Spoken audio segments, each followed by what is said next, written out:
It has been a hot goddamn minute since I hated a character as much as Hayase. She is insufferable, she is horrible, but I thank the author of To Your Eternity because you need a good antagonist, and I know damn well I would be more shocked if Fushi manages to kill her than her living. I just feel like the insufferableness is just going to shield her, and she is going to thrive on this island after beating our boy. And the only way that she probably could, and I completely forgot, that something like tranquilizers are enough to knock an immortal out. And I had a conversation, it was either last week or the week before in my comment section with someone, and we were talking about would Fushi ever kill, right? Because that's a pretty interesting topic, because Fushi feels the pain of others and those around him, so him killing just doesn't really feel in line. And basically my argument was, I could see him eventually doing it down the line, and I kind of used the comparison of, if you look at a kid who breaks his arm, that is gonna hurt like shit, the kid's gonna cry, he's gonna roll on the ground. But an adult, most likely, would be like, shit, that hurts, let's go to the hospital. So eventually there would probably become a point where he would grow more numb to the pain around him. He wouldn't seek it out, but he would probably grow a lot more numb to it, and would probably come to the point where, one, there's someone who he thinks needs to die, and two, he's not going to be, like, bashing his head in the wall because of the pain. I just wasn't expecting it in this episode, but when you have someone that scummy come up bragging about killing someone close to him, and how she suffered, and how this was the gift to you from me, it's understandable why he wanted to kill her, and I firmly believed had he not been knocked out, had she not had poison darts, knockout darts, whatever it is, we would have witnessed her being ripped to shreds, and I think the anime community would have rejoiced and cheered for that. Because Fushi's the kind of character who is kind as shit. Because of the people he met early on, he was shaped early on into being a decent person, and I would argue a pretty damn good person at this point. But there are people in this world who do not deserve life. You can be as righteous as you want, but if someone goes and is a serial killer, you can't convince me that they deserve life. They are horrible people who want to harm others. And someone like that is going to cause far more harm being left alive, given a chance to redeem herself. She's just going to be causing chaos, put the bitch out of her misery, and just save us the trouble.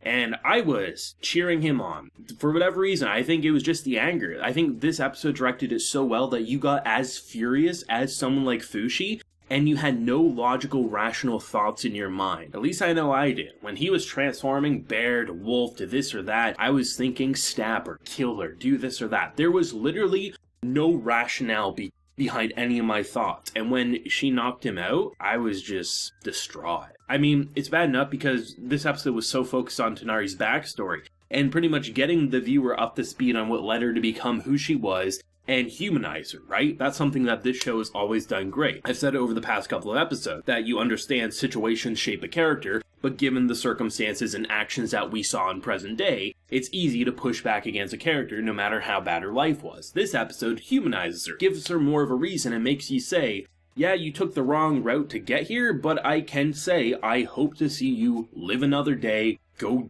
have a good life. And you really bought into this being the turning point. I thought maybe the horrible part of this episode would be, obviously, Hayase would come in some way. Maybe she would kill the old lady. I was like, there's going to be something that would be emotional. But the thought of him losing, an immortal losing a Colosseum battle that he can't die in, was least on my list because it just doesn't seem likely. And even in this episode, they literally foreshadow what was going to happen, because our boy creates a bunch of food for these kids and he accidentally knocks them out because he got knocked out from some of the food that this scum lord gave to him. And I should have saw that coming, and maybe a bunch of people did. But I was so engrossed in the episode, it completely caught me by left field, because it's like, because even if I would have caught on to that, I would have thought to myself, oh, she's gonna give him a bowl of soup, and they're gonna, as they're talking about how she brutally killed his friend and family, he's just gonna get knocked out. I just didn't even think about darts. And the worst part is, too, before the actual fight,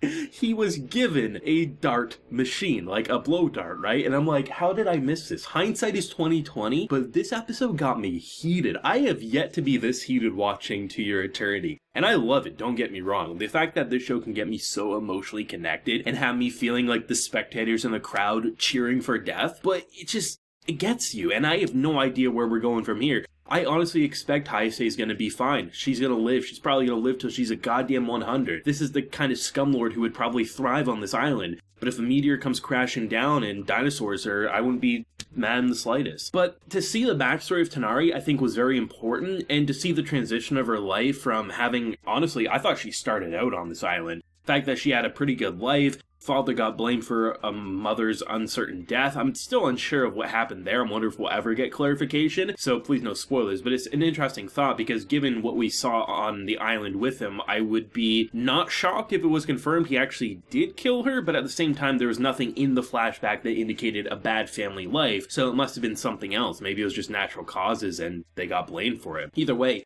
seeing like the idea of like winning the tournament so that you could leave the island, the book that she's been writing and given to the father, and how she spent so long, like her digging through the bodies afterwards was a pretty heartbreaking sight. I think that was the moment for me. I was like, okay, you've definitely reshaped my opinion on this character. And I think there's going to be some people see, I told you, Tonari's a great character, and I never argued the fact. I think Tonari was probably one of, if not the most interesting characters that Fushi has interacted with, because it was a vastly different experience from the get-go of wanting to push back, and Fushi himself wanting to push back. And you knew that situations, make for why she was doing things, but it doesn't change the fact that she messed up. So, even though I'm much more of a supporter of her character now, I still completely back my previous thoughts and opinions of her given the circumstances, right? And I think To Your Eternity has definitely done a great job of giving a variety of opinions and circumstances for the characters we meet and grow with along his journey. I thought this arc was going to be done this episode. I thought it'd be the tournament, we'd move on, do something different. Now I have no idea. Maybe this arc is actually going to last another 4 episodes, but I'm excited to see what they're going to do. I mean, next week I could see maybe wrapping it up, but 3 episodes, like, would that be maybe a start? Because I've had so many people tell me that where episode 20 will leave off is a great stopping point. And now my mind is like, is it seriously going to be like just a prolonged arc, or is it just going to have something more short and to the point afterwards? I mean, there was a lot of talk about the knockers and the idea of like, oh, can't you turn into one of them? It's not really a thing. This show is such an oddball of like, it does so much, and even after 16 episodes, I believe this was 16, I still have no idea where it's going from here. There's certain elements that I think you can predict, like what character might live, what character might die, but you never know when that type of stuff will happen. But the actual formation of its arcs, despite being Fushi meets new characters, grows, and does it all again, it still feels vastly different. It almost feels like every arc of To Your Eternity is its own anime in its weird way. Maybe I'm the only one feeling it, but it's just so weird to think about, but in a great way. Probably my favorite To Your Eternity episodes. Pissed me off the most, made my blood boil the most, probably almost gave me a stroke, to be honest. Solid directing, emotional points, shifting characters' perspectives, and making me say Hayase needs to have her head cut off, but honestly that'd probably be too quick. I hope to see her just starve to death. I mean, that might be too much for some people, but this character needs to go. She is chaos, she is the devil, and she will probably outlive everyone who deserves to live a long life. Thoughts and feelings down below. Let me know down whatever you're feeling. Leave a like if you enjoyed, subscribe if you're new around here. I'm heated, alright? I need to go. See you next time, everyone. I gotta stop.